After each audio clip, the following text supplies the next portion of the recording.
आप्पाजींच्या चरणी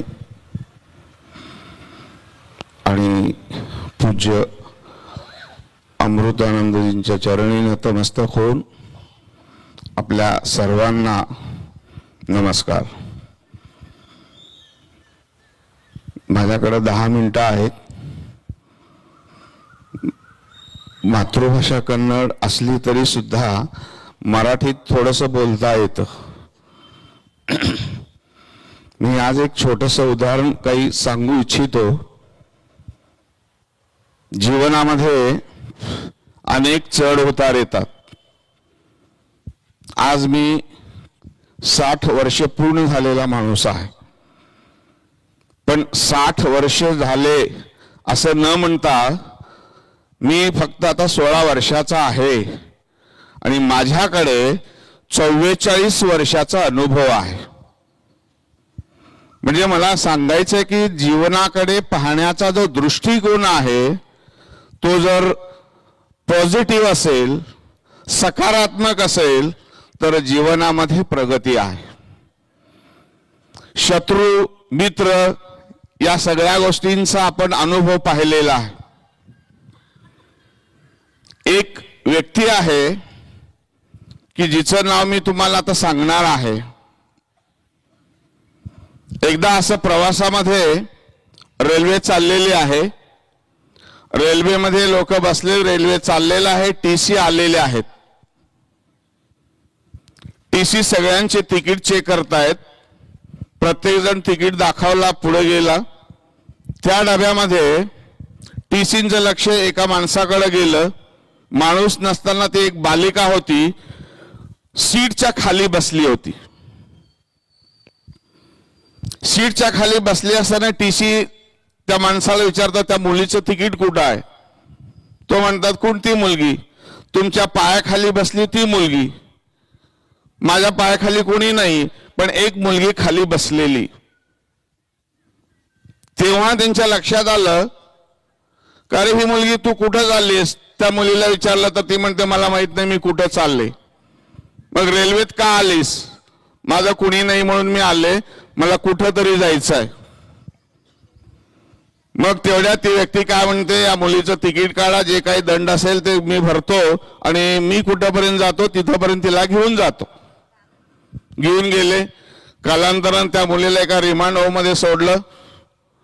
रोज तो माणूस जाऊन येऊन चौकशी करायचा, तिच्या पाण्यापाशाचं काय असेल, पुस्तकं वह्यांचा जो व्यवहार असेल तेवढं पूर्ण करणार। हळूहळू दिवस गेले। मग नंतर त्या माणसाला ते शहर सोडावं लागलं आणि कालांतराने जवळपास 20 वर्ष गेली। ती व्यक्ती एका मोठ्याच उदाहरणार्थ आपण म्हणूयात, एक अमेरिकेमध्ये 7 स्टार हॉटेलमध्ये उतरली। प्रचंड श्रीमंत माणूस, त्यामुळं उतरली ती व्यक्ती। 4 दिवस राहिले। 4 दिवसानंतर तो निघाला आता रूम सोडून। बिल विचारला तर काउंटरवरचा माणूस म्हणाला, बिल तुमचं पेड आहे। पेड आहे म्हणजे कुणीतरी तुमचं बिल दिलेलं आहे। कुणी दिलं माहित नाही, पण बिल पेड आहे। तेवढ्यात एक व्यक्ती तिथं आली आणि म्हणाली, सर, काही वर्षापूर्वी तुम्ही रेल्वेमध्ये एका मुलीचं तिकीट काढलात, दंड भरलात, एका आश्रमात तिला सोडलात, तिचं पालन पोषण केलात। ते जे रक्कम तुम्ही भरलात त्या रकमेच्या पुढे या हॉटेलचं बिल काही नाही। मग व्यक्ती म्हणाली, कोण तू? ती मुलगी मीच। म्हणजे सांगायचं तात्पर्य, एवढी प्रचंड श्रीमंत झालेली मुलगी आज ती आपल्या देशामध्ये राज्यसभेचे खासदार आहे आणि तिचं नाव आहे सुधा मूर्ती। आज काल आप्पाजी सांगितले, प्रयागराज मध्ये ती आहे।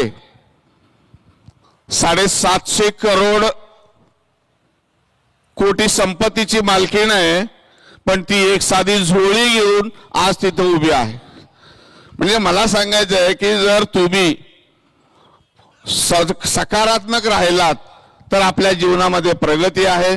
सकारात्मक रहा. रामायणामध्ये एक छोटं उदाहरण आहे. लंकेचा राजा रावण आणि हा वनवासी राम. रामायणात घडलेली घटना आहे. सीतेला त्यांनी हरण केलं, लंकेत ठेवला, वगैरे वगैरे सगळ्या गोष्टी झाल्या. म्हणजे माणसाचं मन असावं तरी कसं असावं हे एक उदाहरणात मी तुम्हाला सांगू इच्छितो. रामाला आता युद्धाला जायचं होतं. राम अंगदाला म्हणाला, जामवंतांना म्हणाला की आता आपल्याला युद्ध करायचंय, युद्धासाठी यज्ञ करायचंय. मग या यज्ञासाठी एक पुरोहित मला पाहिजे. मग पुरोहित कुठून आणणार की जो शिव आणि वैष्णव दोन्हीही पूजा करणारा असायला पाहिजे. तर जामवंत म्हणतात या पृथ्वी तलावर अशी एकच व्यक्ती आहे की जी तुमचे पुरोहित्य करू शकते. मग ती कोण आहे? ती कोण आहे म्हणल्यानंतर रावण आहे.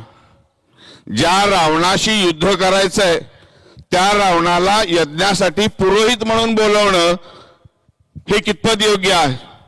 पण त्याच्याशिवाय दुसरा माणूस नाही. मग जामवंत त्याच्याकडे गेले. गेल्यानंतर असं मला तुम्हाला एक आमंत्रण द्यायचं आहे. मग रावण त्या माणसाला म्हणाले, तू त्या वनवासी रामाचा प्रतिनिधी म्हणून तर आला नाही ना.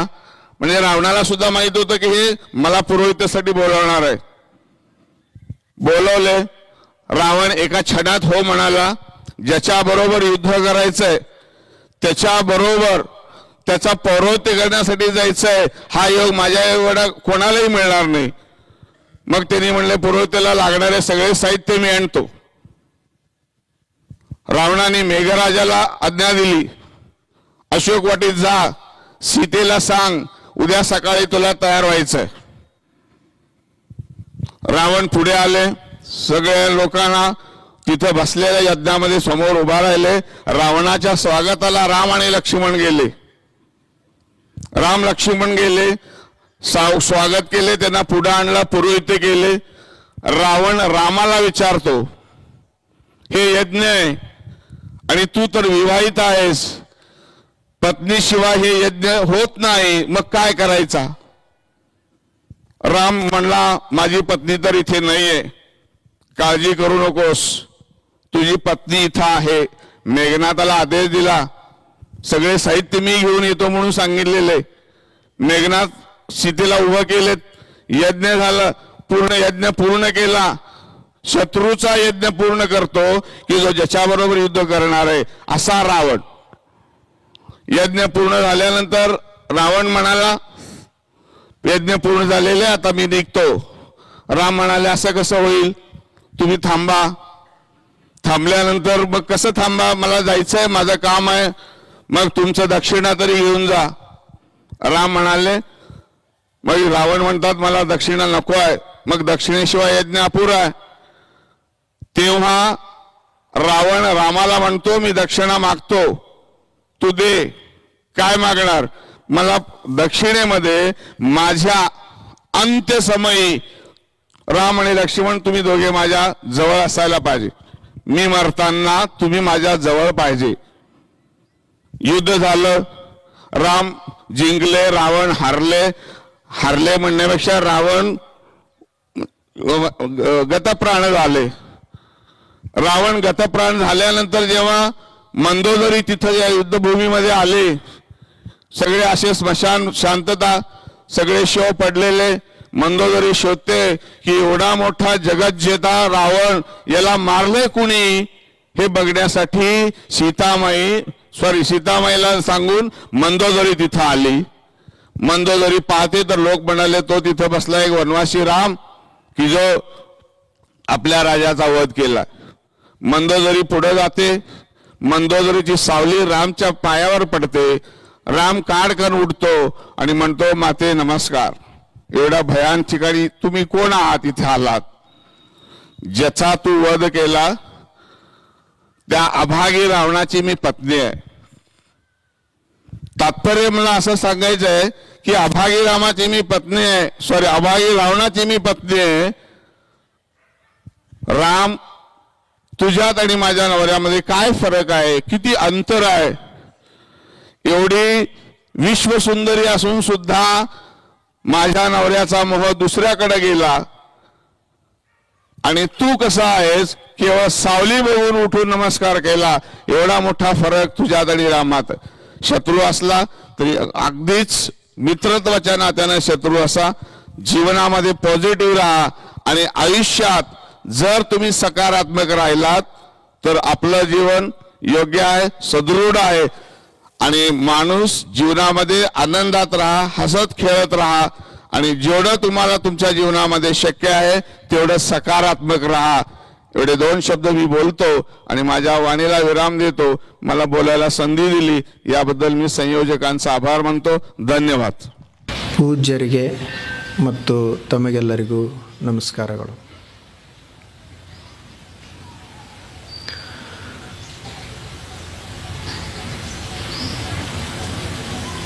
ಈ ಜಗತ್ತು ದೇವನ ಸೃಷ್ಟಿ. ಇದು ಈ ಜಗತ್ತಿನಲ್ಲಿ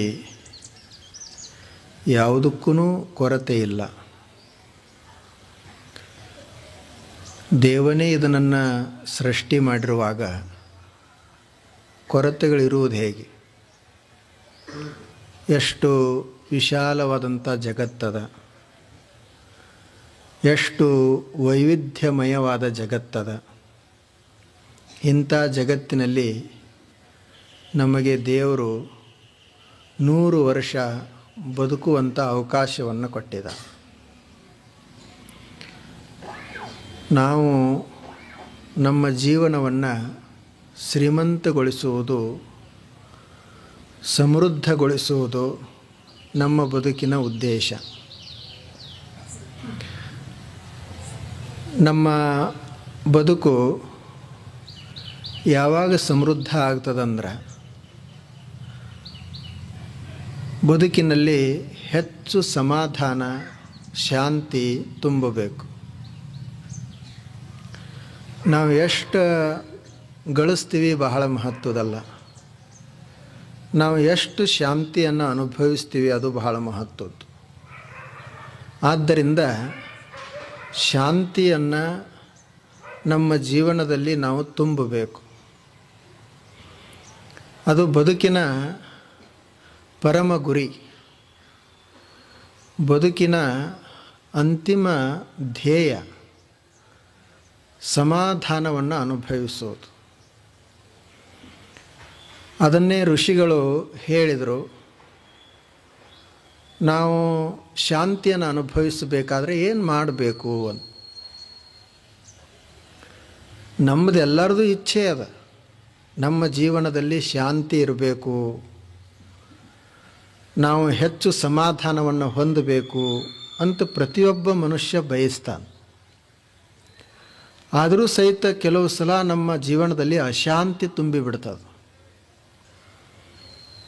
ಸಮಸ್ಯೆಗಳು ಸಾಕಷ್ಟು ಬರ್ತಾವೆ. ಅದಕ್ಕೆ ಏನು ಮಾಡಬೇಕು? ಆ ಋಷಿಗಳು ಅವುಗಳಿಗಾಗಿ ಕೆಲವು ಉಪಾಯಗಳನ್ನು ಹೇಳಿದರು. ಅವುಗಳನ್ನು ಶ್ಲೋಕದಲ್ಲಿ ಮಂತ್ರ ರೂಪದಲ್ಲಿ ನಮಗೆ ಹೇಳಿದ್ದಾರೆ. ಆ ಮಂತ್ರಗಳನ್ನು ನಾವು ಅನುಸರಿಸಿದ್ದೀವಿ ಅಂದರೆ ನಮ್ಮ ಜೀವನದಲ್ಲಿ ಶಾಂತಿ ನೆಲೆಸ್ತದೆ. ಆ ಮಂತ್ರಗಳಿಗೆ ಶಾಂತಿ ಮಂತ್ರ ಅಂತಲೇ ಕರೆಯೋದು. ಆ ಮಂತ್ರ ಹೇಳಿದರೆ ಶಾಂತಿ ಆಗ್ತದಂತಲ್ಲ, ಆ ಮಂತ್ರವನ್ನು ಅನುಸರಿಸಿದರೆ ನಮ್ಮ ಜೀವನ ಶಾಂತಿಯಿಂದ ಕೂಡ್ತದೆ. ಒಂದು ಮಂತ್ರ ಅಂಥವು ಅನೇಕ ಮಂತ್ರಗಳದಾವು.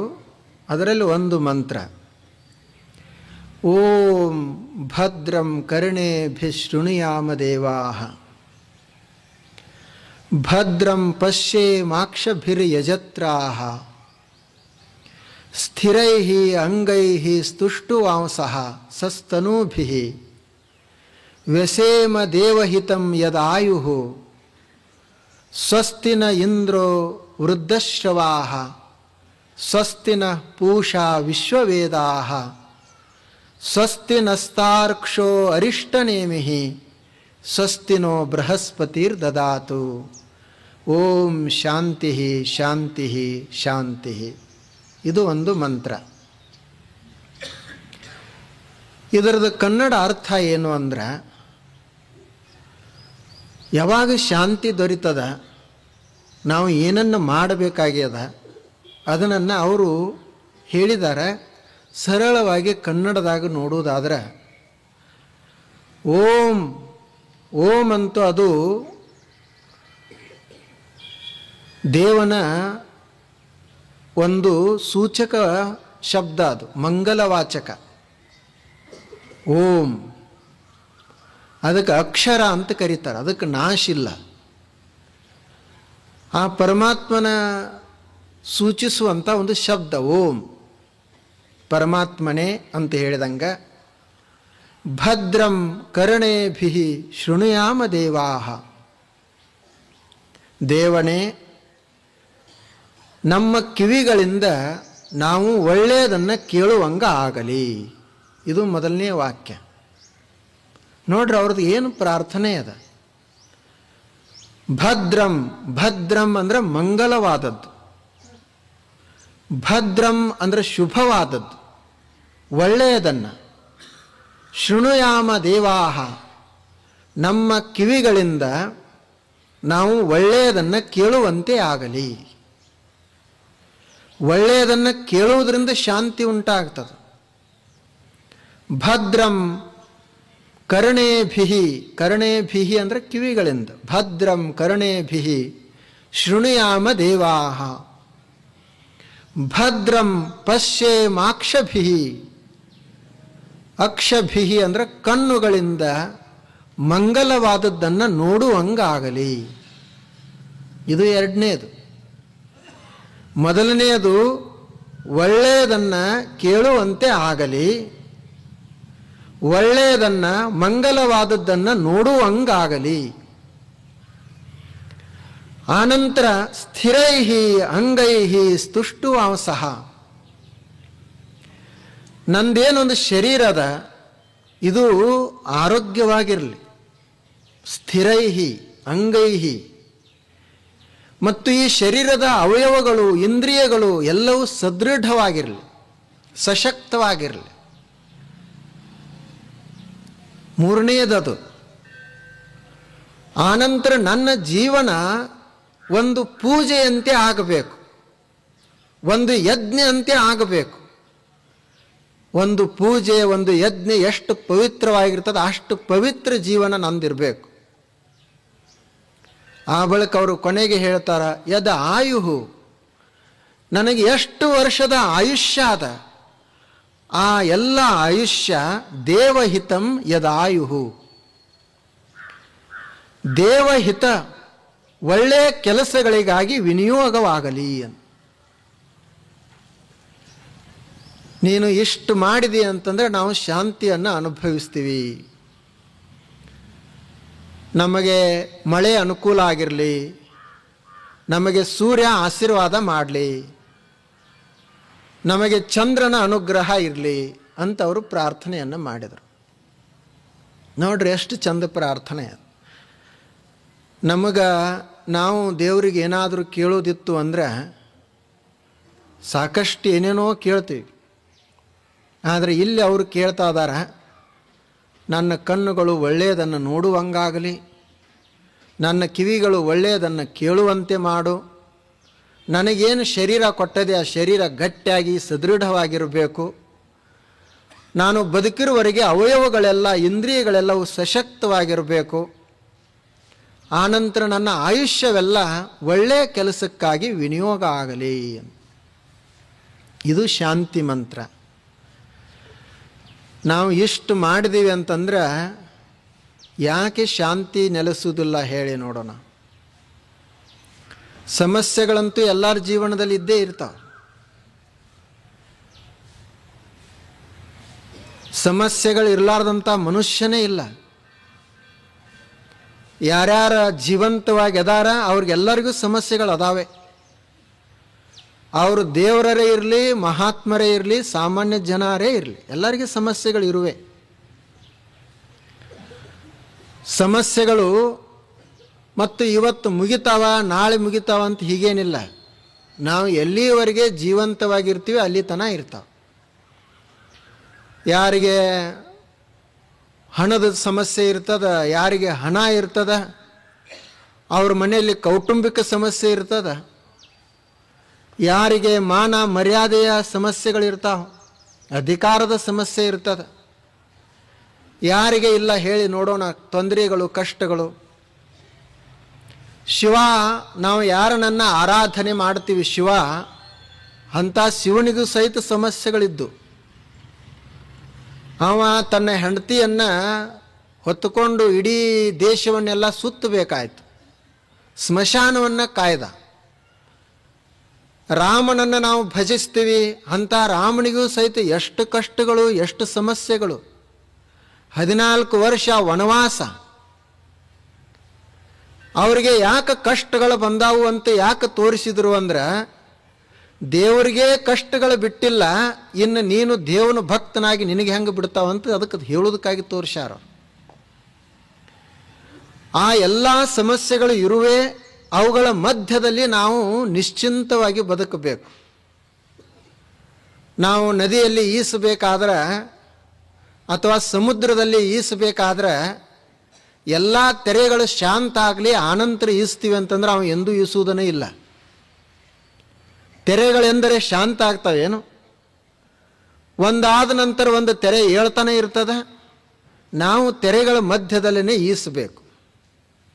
ಹಾಗೆ ಜೀವನದಲ್ಲಿ ಸಮಸ್ಯೆಗಳು ಒಂದಾದ ನಂತರ ಒಂದು ಬರ್ತಿರ್ತಾವ, ಅವುಗಳ ಮಧ್ಯದಲ್ಲೇ ಆನಂದವಾಗಿ ಬದುಕಬೇಕು. ಅದು ಜೀವನದ ಕಲೆ. ನಮ್ಮ ಜೀವನದಲ್ಲಿ ಏನೂ ಸಮಸ್ಯೆನೇ ಬರಬಾರದು ಅಂದರೆ ಇದು ಸಾಧ್ಯ ಇಲ್ಲ. ಸಮಸ್ಯೆಗಳನ್ನು ಸ್ವಲ್ಪ ಕಡಿಮೆ ಮಾಡಿಕೊಳ್ಳೋಣ, ಆದರೆ ಅದರ ಮಧ್ಯದಲ್ಲಿ ನಾವು ನಿಶ್ಚಿಂತವಾಗಿ ಬದುಕಬೇಕು. ಹಾಗೆ ಬದುಕಲಿಕ್ಕೆ ಏನು ಮಾಡಬೇಕು ಅಂದರೆ ಒಳ್ಳೆಯದನ್ನು ಕೇಳಬೇಕು. ಆದರೆ ಅದರದ್ದು ಏನು ಕಿವಿಗಳದು ಅಥವಾ ನಂಬುದು ದೋಷ ಏನು ಅಂದರೆ, ಅವು ಒಳ್ಳೇದು ಕೇಳಾಗ ಕಿವಿ ಸಣ್ಣ ಆಗ್ತಾವೆ. ಏನರೇ ಬಾತಕ್ಕೆ ಬಾರದಿರ್ತದಲ್ಲ ಅದನ್ನು ಕೇಳಾಗ ದೊಡ್ಡ ಆಗ್ತಾವೆ ಕಿವಿ. ಅವರೇನು ಕೆಟ್ಟದ್ದು ಹೇಳೋರು ನಮ್ಮಂಗೆ ಹಿಂಗೆ ಮೈಕ್ ಹಚ್ಚಿ ಹೇಳೋದಿಲ್ಲ. ಅವರು ಹಿಂಗೆ ಯಾರಿಗೂ ಕೇಳಿಸ್ಲಾರ್ದಂಗೆ ಹೇಳ್ತಾರೆ. ಹಿಂಗೊಂದು ಉಗಿದ್ರಂದ್ರೆ ಆಯಿತು, ಒಂದು ಹಳ್ಳ, ಇವ ವೀರಭದ್ರ ನಂಗೆ ಕುಣಿಲಿಕ್ಕೆ ಶುರು ಮಾಡ್ತಾನೆ. ಅಲ್ಲಿ ನಿಮ್ಮ ಮನ್ಯಾಗ ಏನಾಗೈತಿ ಏನು ನಡೆದೈತಿ ಗೊತ್ತೇನು, ಇಷ್ಟೇ ಮುಗೀತು, ಏನೂ ಹೇಳಬೇಕಾಗಿಲ್ಲ, ಶುರುನೇ ಇವನಿಗೆ. ಅದಕ್ಕೆ ಬಹಳ ದೊಡ್ಡ ಆಗ್ತಾವ. ಋಷಿಗಳು ಅದಕ್ಕಾಗಿ ಏನು ಹೇಳಿದರು ಅಂದರೆ, ನೀನು ಸ್ವಲ್ಪ ಒಳ್ಳೆಯದನ್ನು ಕೇಳಲಿಕ್ಕೆ ಪ್ರಯತ್ನ ಮಾಡು ಮತ್ತು ಒಳ್ಳೆಯದನ್ನು ನೋಡುವುದು. ಒಳ್ಳೆಯದನ್ನು ನೋಡುವುದಂದ್ರೆ ಜಗತ್ತಿನಾಗ ಏನು ಕೆಟ್ಟದೈತಿ ಅಂತ ಹೀಗಲ್ಲ. ಯಾವುದು ನಮ್ಮ ಮನಸ್ಸನ್ನು ಕೆಡಿಸ್ತದ, ಯಾವುದು ನಮ್ಮ ಮನಸ್ಸನ್ನು ಪ್ರಕ್ಷುಬ್ಧಗೊಳಿಸ್ತದ ಅಂಥದನ್ನು ನೋಡಬಾರದು. ಅದು ನಮ್ಮ ಮನಸ್ಸಿನ ಮೇಲೆ ಪರಿಣಾಮ ಬೀರ್ತದೆ. ಕಣ್ಣುಗಳು ಇರುವುದು ಅದಕ್ಕೆ ಒಳ್ಳೆಯದನ್ನು ನೋಡಲಿಕ್ಕೆ. ಆನಂತರ ನಮ್ಮ ಆರೋಗ್ಯ ಗಟ್ಟಿರಬೇಕು ಅಂದರೆ ನಾವು ಅದನ್ನು ಚೆನ್ನಾಗಿ ಇಟ್ಕೊಳ್ಬೇಕು. ದೇವರು ಅದನ್ನು ಕೊಟ್ಟಿದ್ದಾನೆ ನಮಗೆ, ಅದನ್ನು ಚೆಂದಾಗಿ ಬಳಸಬೇಕು. ಈ ಶರೀರದ ಬೆಲೆ ಬಹಳಷ್ಟದ.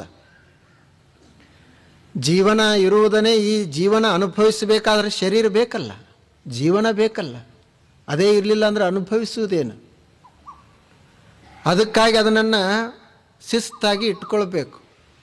ದೇವಹಿತಂ ಯದ ಆಯುಹು, ಎಷ್ಟು ಆಯುಷ್ಯ ಇರ್ತದ ಆ ಎಲ್ಲ ಆಯುಷ್ಯವನ್ನು ದೇವನ ಕೆಲಸಕ್ಕಾಗಿ ಬಳಸುವುದು ದೇವಹಿತಂ.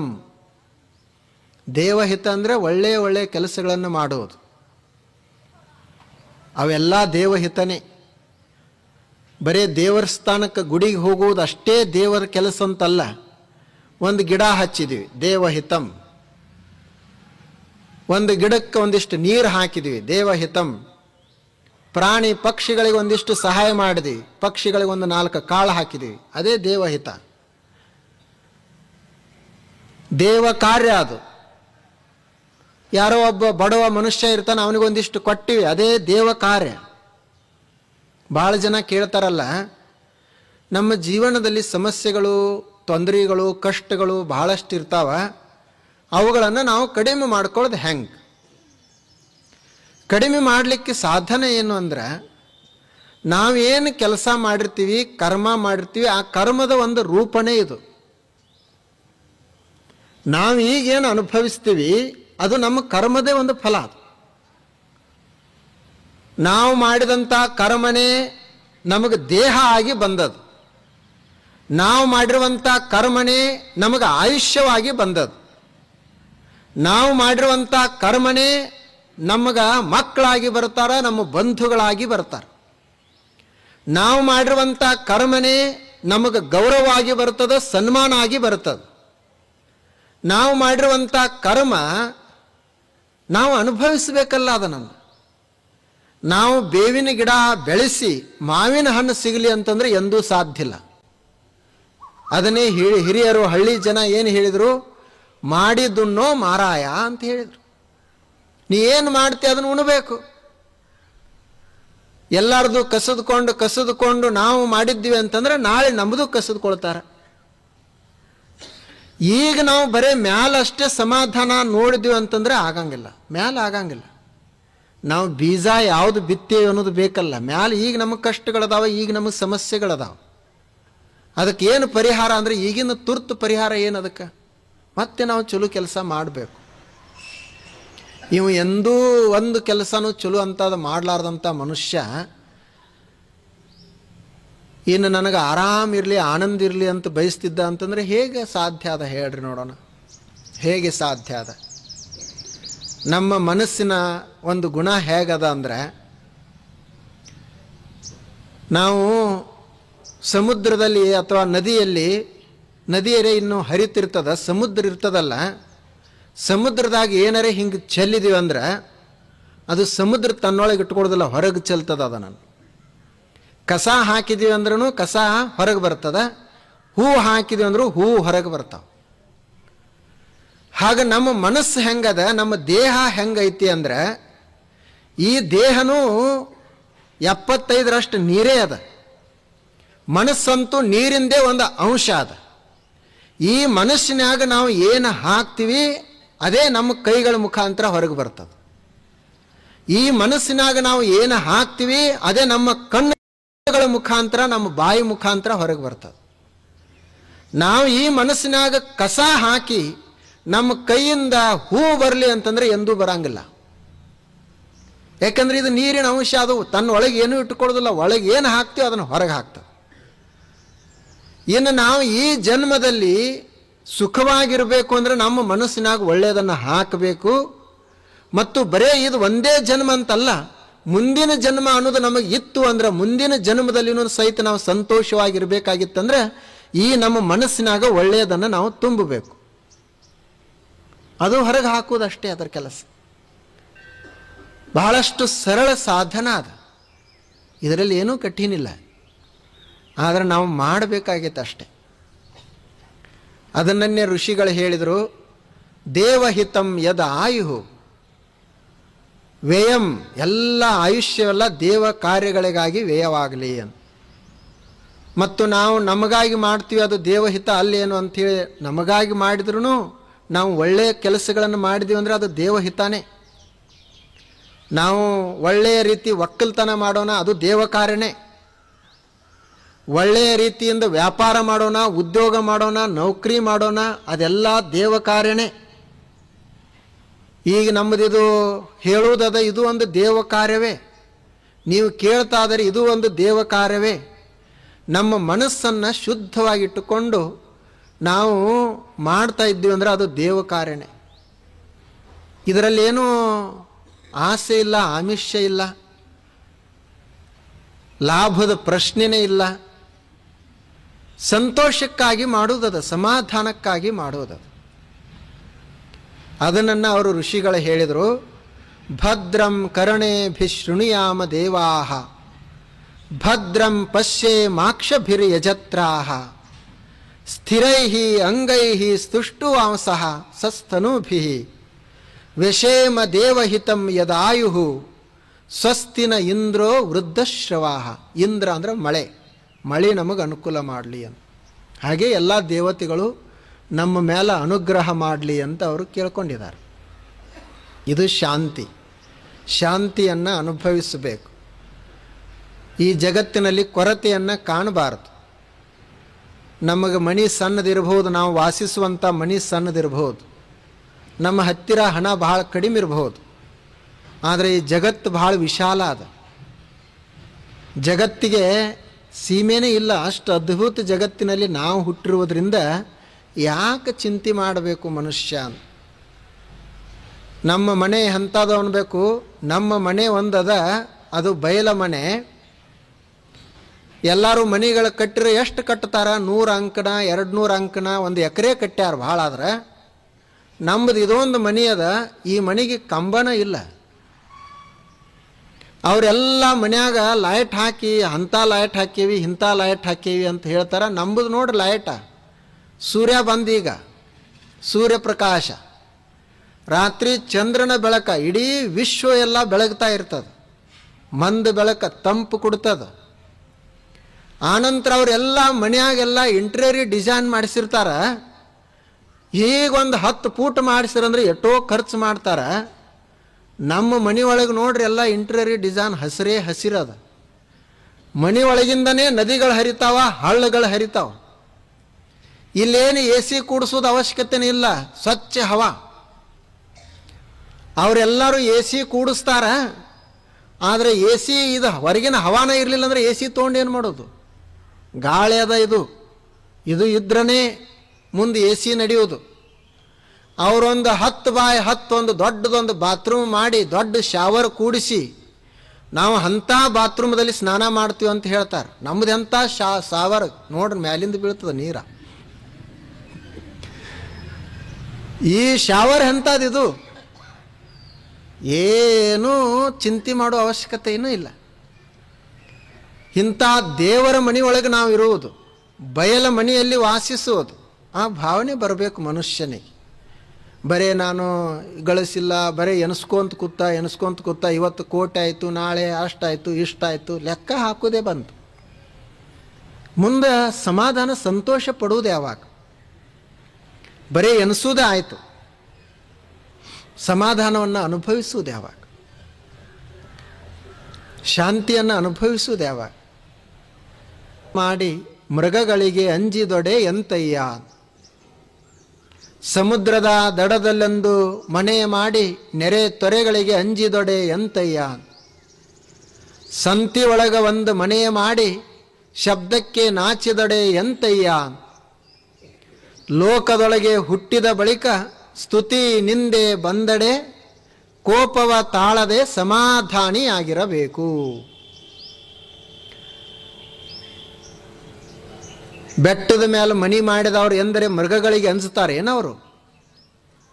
ನಮ್ಮದು ಸಮುದ್ರದ ಸಮೀಪನೇ ಮನಿ ಅದ, ಅಲ್ಲಿ ನೆರೆ ತೊರೆಗಳೆಲ್ಲ ಬರುವೆ. ಸಂತಿ ಒಳಗನ ಮನಿ ಮಾಡೇವು ಅಂದರೆ ಗದ್ದಲಾಗಬಾರ್ದಂದ್ರೆ ಯಾರು ಕೇಳ್ತಾರೆ? ಸಂತೆ ಅದು. ಹಾಗೆ ಈ ಪ್ರಪಂಚದೊಳಗೆ ನಾವು ಬಂದೇವಿ ಅಂದ ಬಳಕ ಸ್ತುತಿ ನಿಂದೆ ಬರುವೆ. ಏರ ಇಳು ಜೀವನದಾಗ ಇರುವುದೇ. ಕೆಲವರು ಹೊಗಳ್ತಾರ, ಕೆಲವರು ಬೈತಾರ. ಇದು ಪ್ರಪಂಚ ಹೀಗೆ ಇರುವುದು. ಈ ಪ್ರಪಂಚದಲ್ಲೇ ನಾವು ಸಮಾಧಾನಿ ಆಗಿರಬೇಕು ಅಂತ ಅಕ್ಕ ಮಹಾದೇವಿಯವರು ಹೇಳಿದರು. ಅವ್ರಿಗೆ ಎಲ್ಲರೂ ಬೈಯವ್ರು ಬೈತಿದ್ರು, ಹೊಗಳವ್ರು ಹೊಗಳ್ತಿದ್ರು.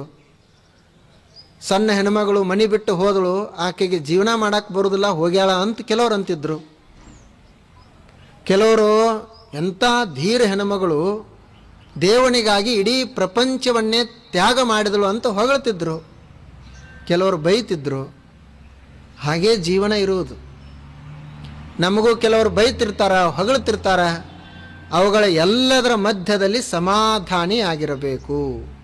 ಕೋಪವ ತಾಳದೆ ಸಮಾಧಾನಿ ಆಗಿರಬೇಕು. ಇದು ಶಾಂತಿಯ ಮಂತ್ರ, ನಮ್ಮ ಜೀವನವನ್ನು ಶಾಂತಗೊಳಿಸುವಂಥ ಸಾಧನ.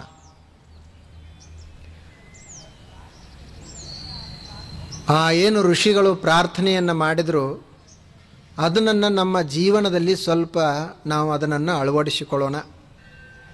ನಮ್ಮ ಜೀವನ ಎಲ್ಲ ಶಾಂತಿಯಿಂದ ಕೂಡಿರಲಿ ಅಂಥೇಳಿ ನಾವೆಲ್ಲ ಆಶಿಸೋಣ. ಈ ಪ್ರವಚನ ಇನ್ನು ನಾಳೆ ಬಿಟ್ಟು ನಾಡ್ದು ಒಂದು ದಿನ ಇರ್ತದೆ, ನಾಳೆ ಇರೋದಿಲ್ಲ.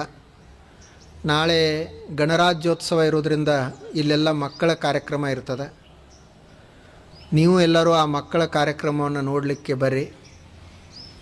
ಇವತ್ತು ನಮ್ಮ ಒಬ್ಬರು ಶಿಕ್ಷಕರು, ನಿವೃತ್ತ ಶಿಕ್ಷಕರು ಮಾತನಾಡಿದರು, ಬಹಳ ಒಳ್ಳೆಯ ಮಾತುಗಳನ್ನು ಹೇಳಿದರು.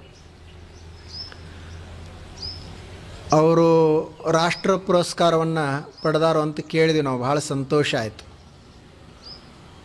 ಒಬ್ಬ ಶಿಕ್ಷಕ ಆಗಿ ರಾಷ್ಟ್ರ ಪುರಸ್ಕಾರವನ್ನು ಪಡೆಯುವಷ್ಟು ಸಾಧನೆಯನ್ನು ಅವರು ಮಾಡಿದ್ದಾರೆ. ಎಷ್ಟು ಒಳ್ಳೆಯ ಮಾತುಗಳನ್ನು ಹೇಳಿದರು. ನಿಮ್ಮಲ್ಲಿ ಇನ್ನೂ ಬಹಳಷ್ಟು ಜನ ಮಾತನಾಡೋರದರಿ, ಹಾಡೋರದರಿ, ಸುಮ್ಮ ನಮಗೆ ಹೇಳಕ್ಕೆ ಹಚ್ಚೇರಷ್ಟೇ. ನಿಮ್ಮಲ್ಲೇ ಎಲ್ಲ ಸಾಕಷ್ಟು ಅದ. ಇನ್ನೂ ಇವ್ರು ಯಾರೋ ನಮ್ಮೊಬ್ಬರು ಹೆಣ್ಮಗಳು ಹಾಡೋರು ಅದಾರ, ಅವ್ರಿಗೆ ಅವಕಾಶನೇ ಸಿಕ್ಕಿಲ್ಲ. ಅವ್ರ ಹೆಸರೇನು ಕನ್ನಡ ಬರ್ತದಿಲ್ಲ ಅವ್ರಿಗೆ? ಏನ್ರಿ ಅವ್ರ ಹೆಸರು? ಲಕುಶ. ನೋಡ್ರಿ ಹೆಸರು ಎಷ್ಟು ಚಲೋ ಅದ, ಲಕುಶ. ಮೊದಲು ಭಾಳ ಭಜನೆ ಮಾಡ್ತಿದ್ರು, ಅವರು ಹಾಡ್ತಿದ್ರು. ನಾನು ಭಾಳ ವರ್ಷ ಆಯ್ತಲ್ಲ ನಿಮ್ಮ ಊರಿಗೆ ಬಂಡ್ರಕೋಟೆಗೆ ಬರಲಿಕ್ಕೆ ಶುರು ಮಾಡಿ 10-12 ವರ್ಷ ಆಯಿತು. ಯಾರ್ಯಾರೋ ನಮ್ಮ ಜೋಡಿ ಇದ್ದವ್ರು ಕೆಲವ್ರು ಹೋಗ್ಯಾರೀಗ, ಅವ್ರು ಮೊದಲಿದ್ದವ್ರು. ಈಗ ಕೆಲವ್ರು ಇರ್ತಾರೆ, ಮುಂದೆ ಮತ್ತೆ ಬಂದಾಗ ಮುಂದೆ ಮತ್ತೆ ಭೇಟಿಯಾಗ ಅವ್ರು ಕೆಲವ್ರು ಇರ್ತಾರೆ.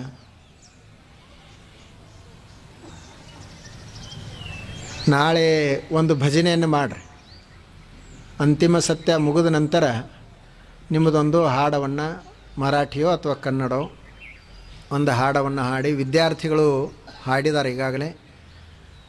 ಮತ್ತು ನಾಳೆ ಅಲ್ಲಲ್ಲ, ನಾಡ್ದು ಕೊನೆಯ ಕಾರ್ಯಕ್ರಮ ದಿವಸ ಒಂದು ಭಜನೆಯನ್ನು ಮಾಡಿ, ನೀವು ಕಳೆದ 5-6 ದಿವಸಗಳಿಂದ ಎಲ್ಲರೂ ಕೇಳ್ತಾ ಇದ್ದೀರಿ.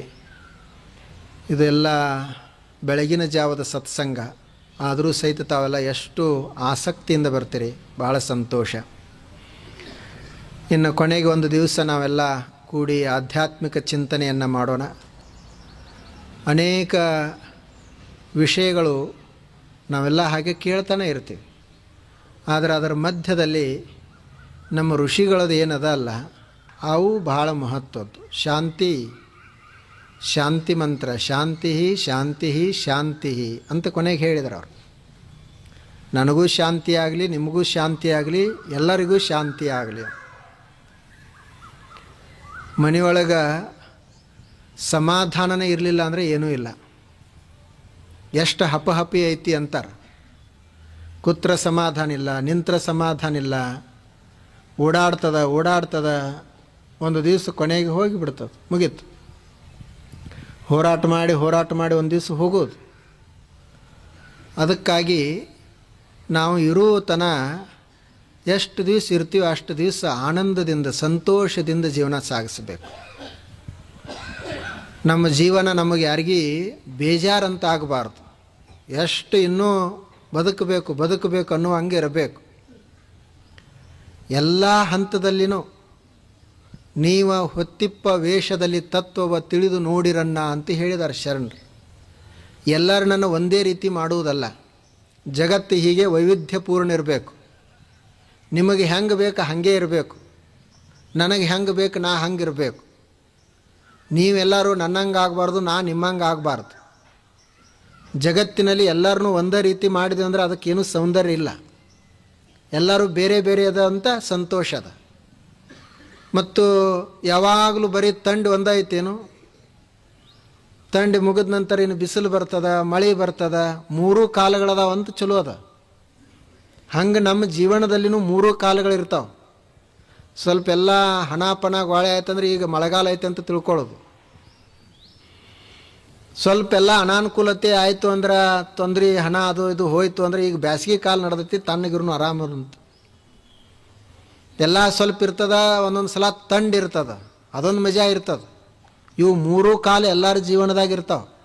ಬರೀ ನಿಸರ್ಗದಾಗ ಅಷ್ಟೇ ಅಲ್ಲ, ನಮ್ಮ ಜೀವನದಲ್ಲಿನೂ 3 ಕಾಲ. ಮಳೆಗಾಲ ಬರ್ತದೆ, ಚಳಿಗಾಲ ಬರ್ತದೆ, ಬೇಸಿಗೆ ಕಾಲ ಬರ್ತದೆ. 3 ಕಾಲದಲ್ಲಿನೂ ನಾವು ಹೆಂಗೆ ಕಾಲಿಗೆ ತಕ್ಕಂಗೆ ಇರಬೇಕು. ನಮಗೆ ಹಂಗಾಯಿತು ಹಿಂಗಾಯಿತು ಅಂತ ತಕರಾರು ಹೇಳಬಾರ್ದು. ದೇವರಿಗೆ ಹೋದರೂ ಸಹಿತ ದೇವಸ್ಥಾನಕ್ಕೆ ಹೋದರೂ ಅಲ್ಲಿ ದೇವರಿಗೆ ಧನ್ಯವಾದ ಹೇಳಲಿಕ್ಕೆ ಹೋಗ್ಬೇಕು, ಬೇಡ್ಕೊಳಕ್ಕೆ ಹೋಗಬಾರ್ದು. ಅವೇನು ಬೇಡ್ಕೊಳಕ್ಕೆ ಹೋಗುವಂಥ ಕಚೇರಿಗಳಲ್ಲ ದೇವಸ್ಥಾನಗಳು. ಒಂದರೆ ಪಕ್ಷಿ ಪ್ರಾಣಿ ಯಾವರೇ ಅವಕ್ಕೇನೂ ಇಲ್ಲ. ಪಕ್ಷಿಗಳಿಗೆ ಕೇಳ್ರೆ ಅವಕ್ಕೇನು ಬ್ಯಾಂಕ್ದಾಗ ಖಾತಾ ಇಲ್ಲ, ಏನೂ ಇಲ್ಲ. ನಮ್ಮಂಗೆ ಅವಕ್ಕೆ ಬಂಧು ಬಾಂಧವರಿಲ್ಲ, ಹೊಲ ಇಲ್ಲ, ಕೂರಿಗಟ್ಟಲೆ ನಿಮ್ಮದು ಹೊಲ ನದಿ ಎಲ್ಲ ಅದ. ಆದರೂ ಸಹಿತ ಯಾರಿಗೆ ಸಮಾಧಾನ ಐತಿ ಅಂತ ಕೇಳಿದ್ರೆ ಎಲ್ಲರೂ ಒಂದು ಲಿಸ್ಟ್ ಕೊಡ್ತಾರೆ, ಇಷ್ಟು ಸಮಸ್ಯೆಗಳದಾವ ನೋಡ್ರಿ ನಮ್ಮವು ಅಂತ. ಇಷ್ಟು ದೊಡ್ಡ ಸಮಸ್ಯೆ ಎಂದರೆ ಈ ಸಮಸ್ಯೆಗಳನ್ನೆಲ್ಲ ಬಗೆಸಲಿಕ್ಕೆ ಸಾಧ್ಯ ಅದ ಏನು? ಅದಕ್ಕೆ ದೇವಸ್ಥಾನಕ್ಕೆ ಹೋಗೋದು, ಮಹಾಸಿದ್ಧ ದೇವಸ್ಥಾನಕ್ಕೆ ಹೋಗೋದು, ಹೋಗಿ ಏನು ಕೇಳೋದು ಅಂದ್ರೆ, ದೇವರೇ ನನಗೆ ಇಂಥಲ್ಲಿ ಹುಟ್ಟಿಸಿದಿ, ಎಷ್ಟು ವ್ಯವಸ್ಥೆ ಕೊಟ್ಟು, ಎಂಥ ಒಳ್ಳೆಯ ಶರೀರ ಕೊಟ್ಟದೆ, ಸದೃಢವಾದಂಥ ಶರೀರ, ನಿನಗೆ ಧನ್ಯವಾದ ಅಂತ ಧನ್ಯವಾದ ಹೇಳಕ್ಕೆ ಹೋಗೋದು. ಅದು ಭಕ್ತಿ. ಬೇಡ್ಕೋಂತ ಇವು ತಿರುಗಾಡ್ಲಿಕ್ಕೆ ಹೊಂಟ ಅಂದರೆ ಇವು ಭಿಕ್ಷುಕ ಆಗ್ತಾನೆ. ಇವು ಹೆಂಗೆ ಶ್ರೀಮಂತ ಆಗವ, ದೊಡ್ಡವಾಗವ. ಬೇಡೋದಲ್ಲ, ನಾವು ಅನುಭವಿಸೋದು. ಅದಕ್ಕಾಗಿಯೇ ಇರುವುದಂಥ ಸತ್ಸಂಗ. ಅದನ್ನು ಹಿಂದಿನ ಹಿರಿಯರೆಲ್ಲರೂ ಮಾಡಿದರು. ಅಪ್ಪುಗಳನ್ನು ಸಹಿತ ಇಡೀ ಜೀವನದ ತುಂಬ ಮಾಡಿದರು. ಅವರು ಆಸ್ತಿ ಮಾಡಿದ್ರಂದ್ರೆ ಅವ್ರದ್ದು ಮಠ ಕೋರ್ಟು ಕಚೇರಿಗೆ ಹೋಗ್ತಿತ್ತು. ಸಂಪತ್ತು ಮಾಡಿಟ್ಟಿದ್ರಂದ್ರೆ 4 ಮಂದಿ ಬರ್ತಿದ್ರು, ನಮಗೆ ನಿಮಗೆ ಅಂಥೇಳಿ ಕೋರ್ಟ ಕಚೇರಿ ಶುರು. ಅವರ ಆಸ್ತಿ ಏನೂ ಮಾಡಿಲ್ಲ, ಜ್ಞಾನವನ್ನು ಆಸ್ತಿ ಮಾಡ್ಯಾರ. ನೀವು ಯಾರು ಜ್ಞಾನ ಮಾಡ್ಕೊಳ್ತೀರಿ ಎಲ್ಲರೂ ತೋರಿ ಅಂತ ಅದನ್ನು ಹಂಚ್ಕೊಳಕ್ಕಿಟ್ಟಾರ.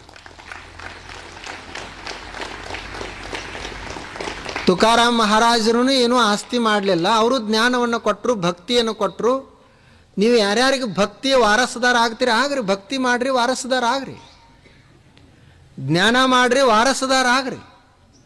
ಅವರು ಮಾಡಿರುವಂಥ ಆಸ್ತಿನೇ ಅದು ಭಕ್ತಿ, ಅವರು ಇಟ್ಟಿರುವಂಥ ಆಸ್ತಿನೇ ಅದು ಜ್ಞಾನ ಅದ. ಅದಕ್ಕಾಗಿ ಅಪ್ಪುಗಳು ಇಡೀ ಜೀವನದ ತುಂಬ ಈ ಜ್ಞಾನ ಪ್ರಸಾರವನ್ನು ಮಾಡಿದರು. 40 ವರ್ಷಗಳವರೆಗೆ ಮಾಡಿದರು. ಒಂದು ದಿವಸ ಅವ್ರದ್ದು ಪ್ರವಚನ ತಪ್ತಿರಲಿಲ್ಲ. ಎಷ್ಟು ವಿಷಯಗಳನ್ನು ಹೇಳಿದರು.